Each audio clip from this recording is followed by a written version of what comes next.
দেখো, যখন আমাদের মেয়েদের বয়স কম থাকে না, তখন আমাদের ক্রাইটেরিয়া অনেক বেশি থাকে। আমাদের বয়স যখন 18-20, তখন মনে হয় ছেলে হ্যান্ডসাম, স্মার্ট, টল, ড্রেসিং, দেখতে সুন্দর, স্টাইলিশ, এরকম একটা ছেলে আমাদের পছন্দ। এরকম একটা ছেলে যার উপরে সব মেয়েরা মরবে, কিন্তু ওই ছেলেটা খালি আমাকেই দেখবে, আমার উপরেই মরবে। এরকমই ছেলে চাই।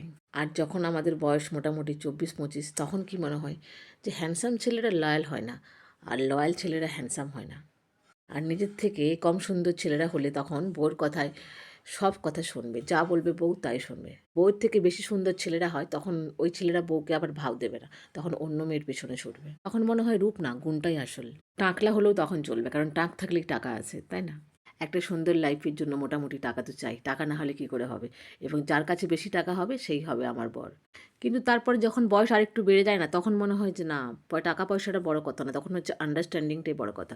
যার সঙ্গে একটু মন খুলে কথা বলা যাবে, যার সঙ্গে বসে এক কাপ চা খাওয়া যাবে, সেরকম ছেলেই হলে আমাদের আরও বেশি পছন্দ হয়।